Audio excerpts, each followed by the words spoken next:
I realized as a kinesiologist or a person who studied kinesiology, you learn by moving, by definition. So all I knew was I want to become a trainer, so all I did was move more in the gym. If I move more weight in the gym, do more reps in the gym, and train in the gym, I'm going to be a tip-top trainer who knows a lot of stuff while using my skill sets, because I also had an advantage in the sense that I was able to train in a gym, in a university gym, with no supervision. In other words, I was able to try stuff and experiment stuff. And my boss is pretty cool at that time, Stacy. Little fist pump to her.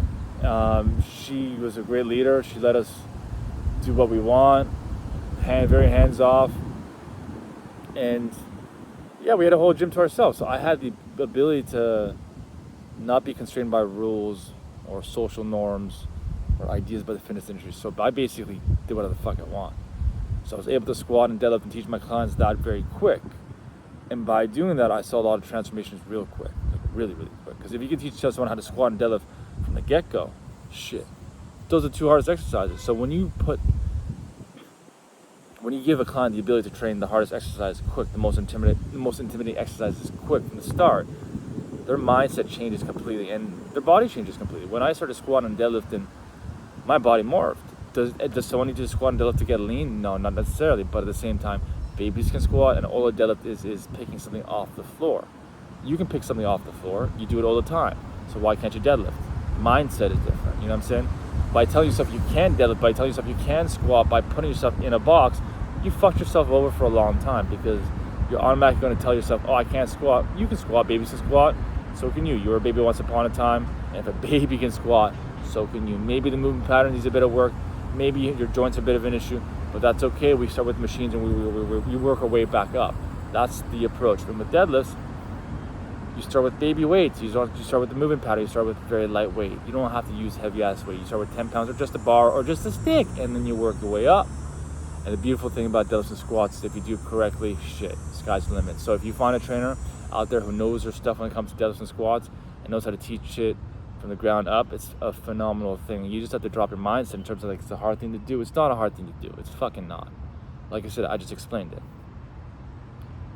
The problem with the fitness industry, a lot of people just don't understand how to mobilize the hips and undo the damages done by the chair. If you can undo the damages done by the chair from years and years of sitting, you can start to learn how to use your hips, and basically the hips are where the most power is, right? As an athlete, boxers, football players, doesn't matter where it's sprinters, that's where all the power is, right? That's where all the most amount of force you can produce in the least amount of time. This is what people want, and power develops the most amount of dense muscle tissue, right? So type 2 muscle fibers, they burn the most amount of calories, they're the most dense and require the most energy, and the fastest workouts. And that's what people want. People want to get lean, strong, and fast as quick as possible. So the name of the game is to build power quick. But then again, you don't want to build power fast, because you need an endurance base.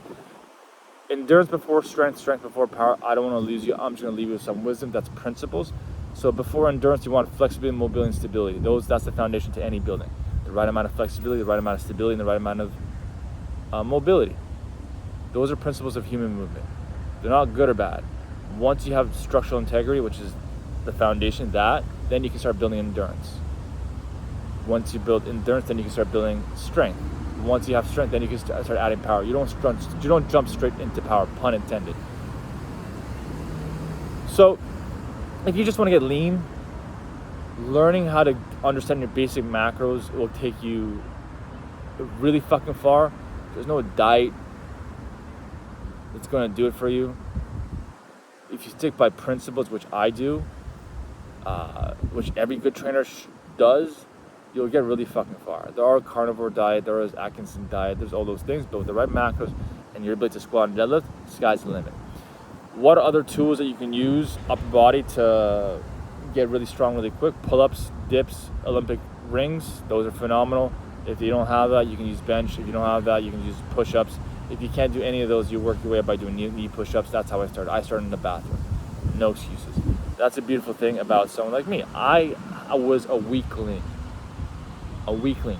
The definition of a weakling. Nobody can talk shit to me. Nobody can look at my face and say they can't do it. Nobody can say it's genetics, because I'm just like, fuck you. with your bullshit. And the most annoying thing about shit like that is you're gonna go home, you're gonna tell yourself you can't do it, and when one of your friends says, you know what, I want to get lean and jacked, I want to get shredded, I want to have a good pair of bum, you know what it is, their dreams are up, and instantly your negativity is gonna be like, fuck you, you can't do it, what are you doing, sit back down, stay with us, because your self-sabotaging attitude is holding not just yourself back, other people back. Nothing pisses me off more than someone else who not only believes in themselves, they impose their views when they have no fucking experience onto other people. That person's a motherfucker. That person's a cunt. He's an asshole. Because limiting dreams cause internal pain. If you limit someone's dream, it causes internal pain. All a dream is a visual in your head that tells you need to go towards a direction. It's a call to act. Everybody has it. Everybody wants to be lean, strong, and fit to some degree. Nobody wants to be fat. No one wants to be out of shape. No one wants to feel weak. By imposing self-limiting views on other people, it's going to fuck with other people's mindset, and they're going to feel like they're stuck in the box for the rest of their life. That's a whole different conversation. That's a mindset conversation. Let's go back to squats and deadlifts, because that's where the value is. So if you can't, you start with body weight, or you start with a chair. You learn how to sit up and down a chair if you're really, really old. You learn how to activate the hips using bands. Okay, some monster walks, side walks, all those things, and then you work your way up by using very lightweight. You go up by 2.5s, 1 rep or 2 reps every workout. That's how it's done. Don't say you can't do it. Don't say it can't be done. The transformation that occurs is mind-boggling. Mind-boggling. Westside Barbell is the strongest gym in the world. It's housed, I think they have within a kilometer squared, or I think 10 kilometers squared, over 50 of the strongest people in the planet. Something crazy like that. Westside Barbell in Ohio, run by Louis Simmons. He died recently, RIP.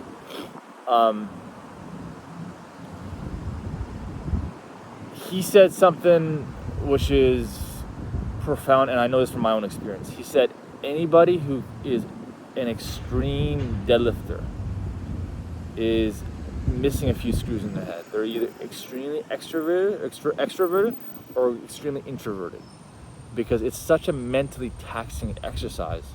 It changes the way you think. Take this from my fucking experience. This is not a brag, this is the truth. Remember, I used to be extremely weak. I couldn't do anything.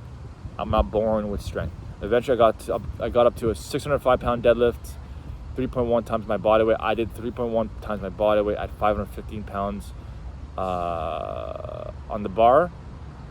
Including the bar itself, I did that at high 170s, I think 177 or something like that. It came down to 3.1 times my body weight. Raw, no equipment, conventional deadlift. That's an elite level in terms of a deadlift, among other things. The point is, I changed as a person when I started deadlifting that heavy. Do you have to deadlift that heavy? No, you don't. You can do other things and go into that pain zone through your workouts to have that changing character. Because when you struggle, when you go into that pain zone and you numb yourself through that pain, it takes away that pain and you're able to live a more grateful, real life. You cannot live a real life if you're constantly negative. I can. I was not real when I was negative. I'm always in my own fucking head. There's always ideas and thoughts that run into my head. By grounding our emotions and going through a struggle and doing something that's hard, which strength and heart go hand in hand, it will change the way you think. I fucking promise you that. That pain that you feel within you that's telling you to act and go towards that thing. If you're injured, find a physiotherapist. If you can't find a physiotherapist, keep just moving towards that direction.